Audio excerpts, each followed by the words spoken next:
Seguir? Vamos falar dos apologistas. Existe uma certa conexão entre um assunto e outro que nós estamos tratando. Houve perseguição à igreja? Houve. Perseguição física nós falamos. Só que houve também perseguição intelectual.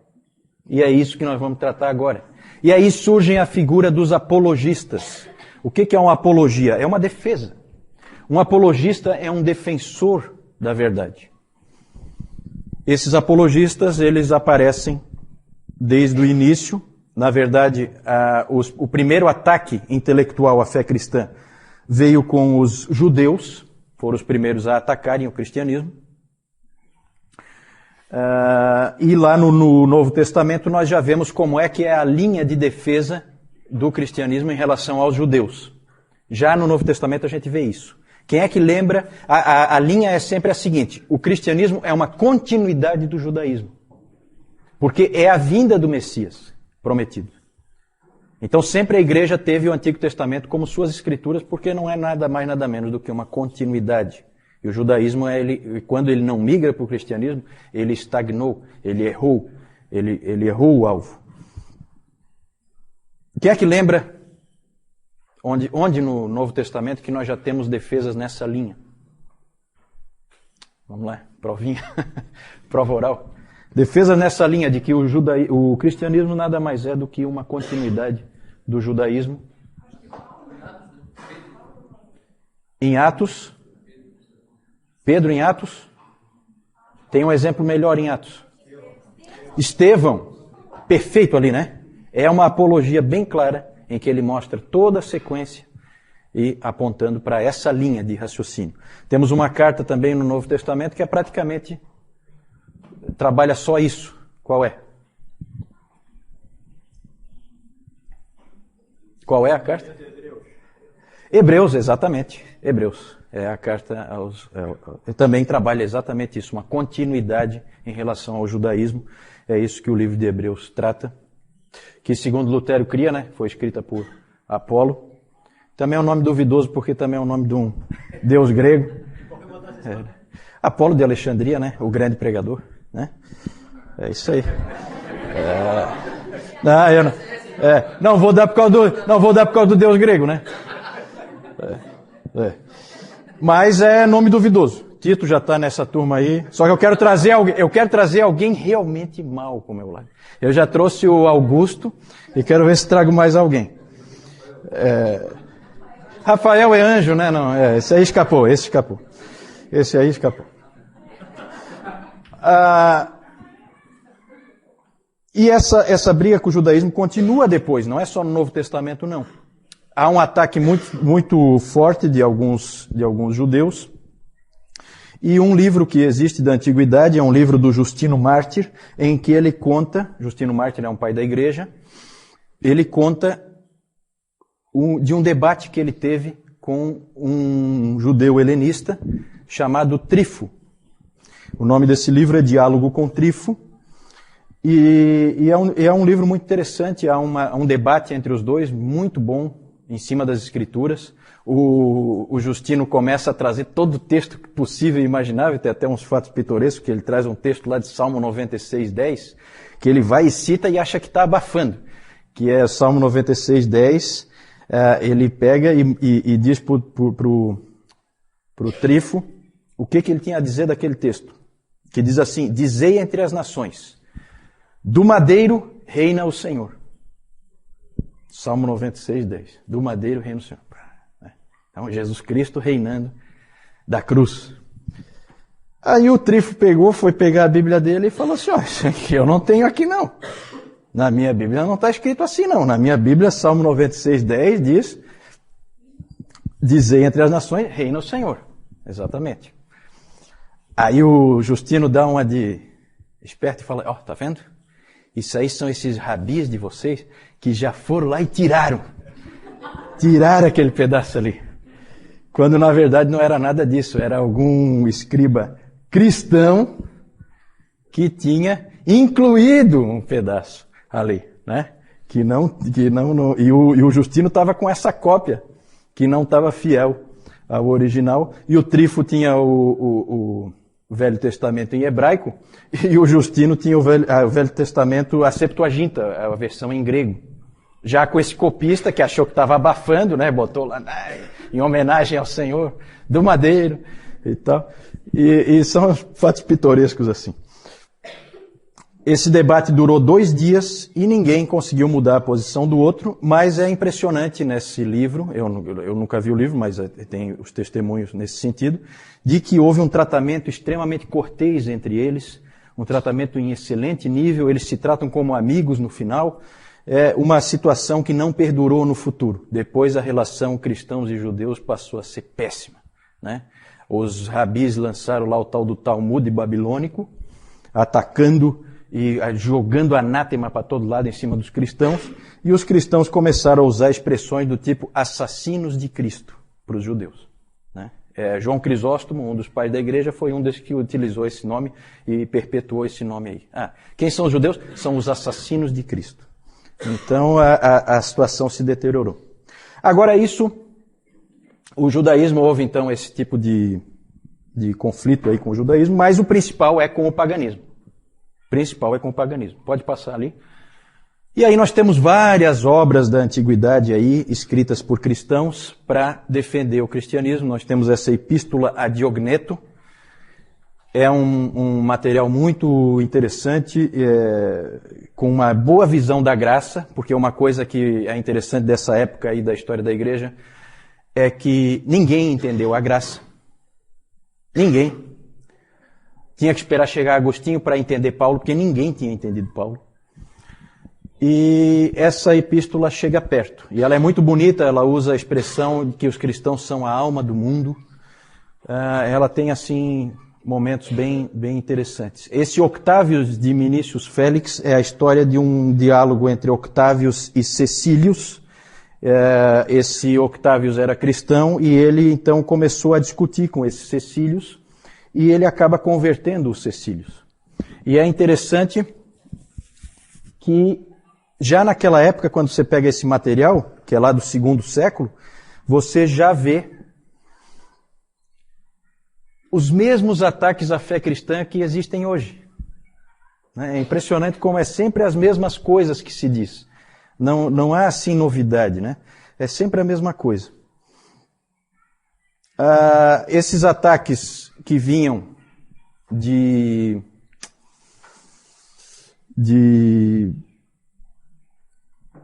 fontes pagãs, normalmente de filósofos e tal, eram ataques sofisticados. Nós temos um famoso que é um livro do Celsus, né? Esse Celso, não tem no Celso aí não, né? Eu tô louco para trazer alguém para mim. Esse Celso publicou o livro Verdadeira Razão, em que ele ataca, destrói mesmo o cristianismo. E aí vem o Orígenes, que era um gênio, que é aquele que a mãe preservou escondendo a roupa.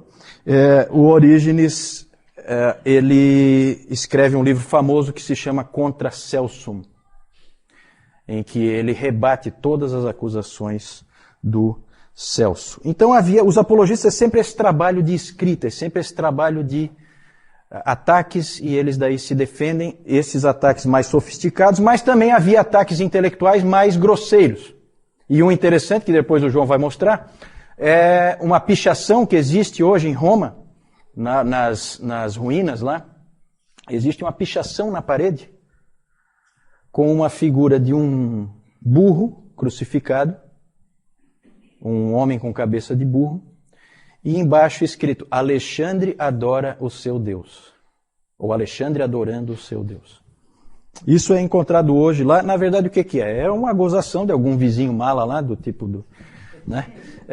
Que não gostava do Alexandre, não gostava dos cristãos, e então fez ali, uma referência a Cristo daquela maneira, em que ele procurava desonrar a Cristo. O Justino Mártir escreveu a primeira e segunda apologia contra os pagãos. Esse homem era um homem de grande inteligência, de grande capacidade, e ele é o principal apologista. Vejam que ele defendeu a fé cristã tanto contra os judeus como contra os pagãos.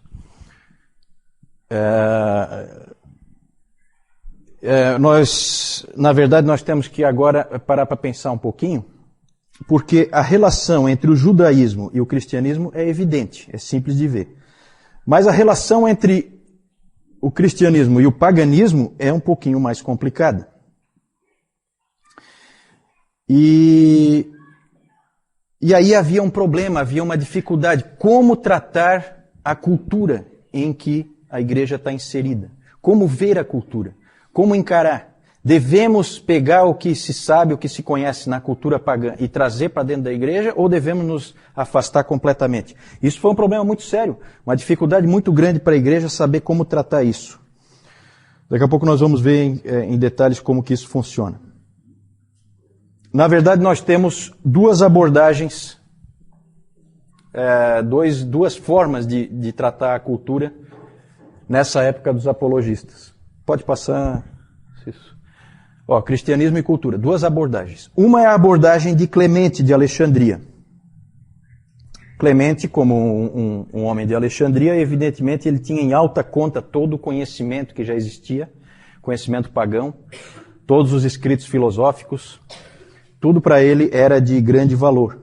E ele, então, ele enxergava assim, quando ele era perguntado se os cristãos deveriam repudiar todas essas coisas ou abraçá-las, o Clemente respondia: se alguém precisa de comida, deixe-o ordenhar a ovelha.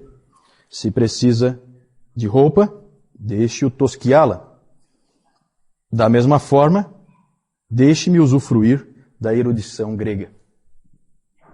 Ele achava que todos os filósofos pertenciam aos cristãos, que aquilo tudo era dos cristãos, e que aquilo tudo era para ser usufruído pela igreja, e não jogado fora. Essa era a postura do Clemente de Alexandria. Não é à toa que venha de Alexandria esse pensamento. E o Justino Mártir tem uma frase famosa dele, em que ele dizia que onde quer que haja verdade, ela vem de Cristo e pertence a nós. A mesma atitude. É verdade? É nossa. Então vamos pegá-la para nós. Essa é uma atitude, a atitude de integrar essas coisas no cristianismo. E a outra atitude, saindo de Alexandria, que é no norte da África, e indo mais para o ocidente, mais para o oeste, nós chegamos em Cartago, também no norte da África, e lá nós encontramos Tertuliano. E Tertuliano tem uma postura oposta. Ele acha que não deve haver nenhum vínculo entre a igreja, entre a fé cristã e a filosofia grega, o pensamento dos pagãos. Quem é que está certo? Pergunta difícil. Na verdade, a postura de Clemente, e que também foi depois a postura de Orígenes, que é sucessor de Clemente em Alexandria, é uma postura perigosa, porque ela leva facilmente a um sincretismo. Parecido com o que existe hoje em dia, né? Quando a gente pega e inclui a ciência dentro da igreja, e aí acontece coisas como a que o Nilton pregou hoje de manhã, de pessoas que misturam o relato bíblico com o evolucionismo, ou então no tratamento das vidas das pessoas na igreja, você começa a misturar a palavra de Deus com a psicologia, por exemplo. No fim você não sabe se você está realmente tratando pela psicologia ou pela Bíblia, você já não sabe mais. Começa a haver uma mistura, começa a haver um sincretismo, e não é à toa que em Alexandria floresceu o gnosticismo valentiniano, porque você acaba abrindo o caminho para todo tipo de sincretismo, mistura de religiões. Cartago, nós temos Tertuliano. Tertuliano é uma grande figura da história da igreja, já citei ele várias vezes aqui. E esse Tertuliano, ele foi um homem que ele era um advogado, ele se converteu mais ou menos na meia-idade, com em torno de 40 anos. E ele era um homem muito enérgico, muito combativo, gostava de uma briga, e grande orador, grande pregador, extremamente dogmático, firme nas suas posições, e ele não gostou nada da atitude que Alexandria tinha em relação aos gregos. Ele disse, eu tenho aqui uma frase dele, deixa eu ver onde é que está. É uma famosa frase, que talvez vocês já tenham escutado. O Tertuliano tem várias frases famosas, em que ele pergunta o seguinte: o que tem Jerusalém com Atenas? Já ouviram essa frase? É dele. O que é que Atenas tem a ver com Jerusalém? O que é que tem a academia com a igreja? O que é que tem os hereges a ver com os cristãos? Essa era a posição dele.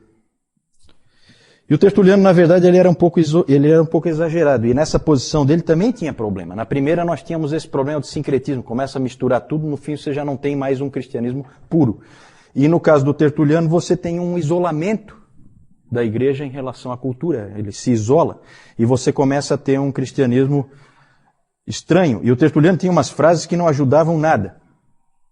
O Celso criticava, o Celso que eu falei antes, um crítico dos cristãos, ele criticou no seu Verdadeira Razão, ele disse o seguinte, que os cristãos dizem, não faça perguntas, apenas creia.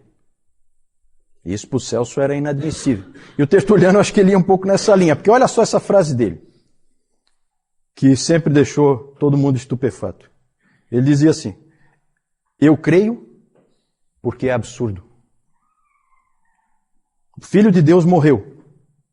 Isso é crível porque é uma tolice. E ele foi morto e ressuscitou. Isso é certo, porque é impossível. Esse tipo de atitude não ajudava nada, porque, na verdade, pessoas como Celso achavam isso uma coisa irracional. E o cristianismo não é irracional.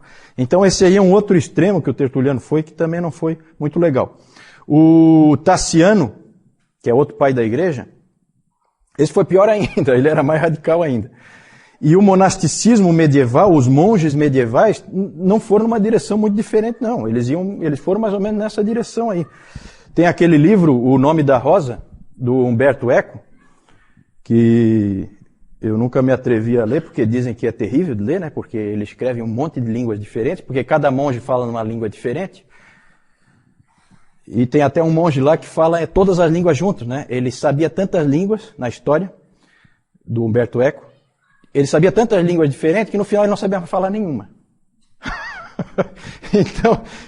Então tem trechos lá em que esse monge fala que daí ninguém entende nada porque é misturado as várias línguas. Então é uma coisa esquisita. Mas nesse livro, o filme dá para assistir, né? O livro é complicado de ler. Mas ali tem a história gira em torno de um monge que queria dar um jeito de se livrar das obras de Aristóteles. Certo? Então é dentro dessa atitude aqui do Tertuliano. Certo? Ele queria se ver livre das obras do Aristóteles. O livro gira em torno desse tema. Né? Quem é que está certo? Quem está certo? Vejam bem, gente, aqui a gente tem que pensar assim, a igreja é uma só. Quando um cara lá em Alexandria fala uma coisa, me afeta aqui. Porque não existem várias igrejas, existe uma igreja única. É a igreja católica, que nós falamos antes. Essa época ainda é uma época em que a igreja é uma só. Então um se preocupa com o que o outro pensa. É diferente de hoje em dia em que todo mundo é meio independente e tal, a igreja é toda dividida. Não, nesse tempo não. Quem é que será que estava certo? Para que direção a igreja deve ir? Isso foi difícil. E não existe resposta fácil para isso. Na verdade, esse problema do cristianismo em relação à cultura sempre foi um problema. E é um problema hoje ainda. O quanto da cultura você aceita, o quanto não. Você pode assistir um filme de Hollywood? É errado um cristão fazer isso ou é certo? Um irmão vai dizer que é errado, outro irmão vai dizer que é certo. Um irmão diz que podemos usufruir disso, o outro vai dizer que não. O problema continua, gente. O problema continua. Pode passar? Existe uma classificação interessante do Richard Niebuhr, em que ele classifica assim a relação dos cristãos com a cultura. Isso a gente vê ao longo da história da igreja, vai aparecendo esse tipo de tensão. Existe a situação Cristo contra a cultura. Quem é que tem esse tipo de situação que nós já vimos aqui? Tertuliano. Cristo contra a cultura, bem típico. Cristo da cultura não é o Clemente, nem o Orígenes. Aí aparece uma outra pessoa que nós vamos ver um pouquinho mais para frente, que é o Eusébio. O Eusébio de Cesareia.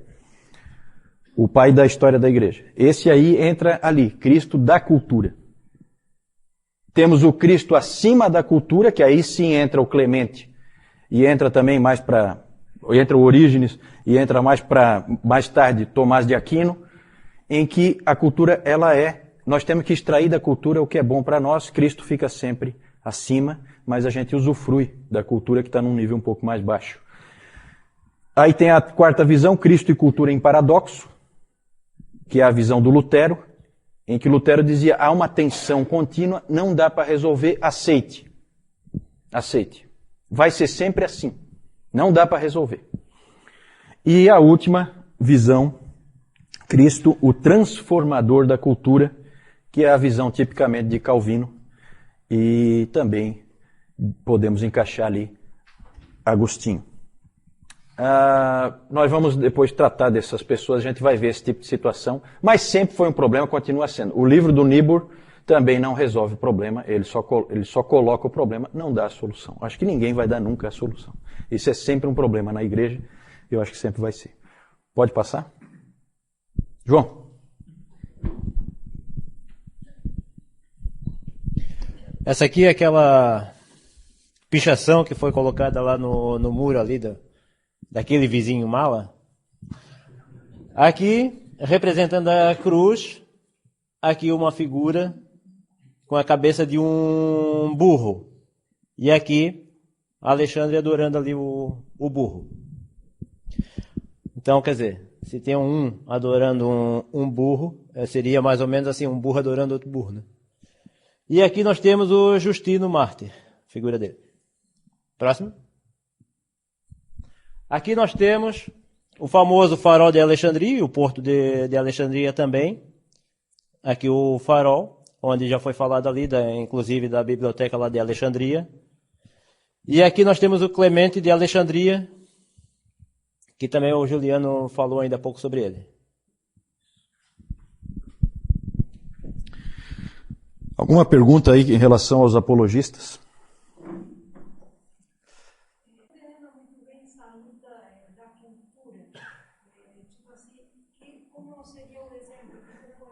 A primeira é em relação ao que quer dizer, o que se quer dizer exatamente com cultura. Cultura aí, no caso, é o que nós costumamos chamar de mundo, né? Na verdade, é toda a forma de ser, os valores, as ênfases, a maneira de viver das pessoas que são do mundo. As filosofias que elas seguem, como elas constroem o pensamento delas, a maneira delas aprenderem, as ênfases, tudo isso é a cultura. Nós devemos trazer isso para dentro da igreja ou não? Nós devemos ser semelhantes a eles ou nós devemos ser radicalmente diferentes deles? Sempre foi, né? É hoje, inclusive. Nós temos grupos de cristãos, desde o Amish, que não se mistura em nada com a cultura, até o totalmente mundano que sai no bloco de carnaval, sem problema nenhum. Certo? Então existem essas gradações aí. Numa igreja católica, isso seria um problema seríssimo. Uma igreja única. Hoje as igrejas são divididas, então um não se preocupa muito com o que o outro faz. Mas naquela época, afetava. Quem é que está certo? Para onde a igreja deve ir? Quem é que nós devemos ouvir? Devemos ouvir Tertuliano ou devemos ouvir Clemente? Né? É o problema.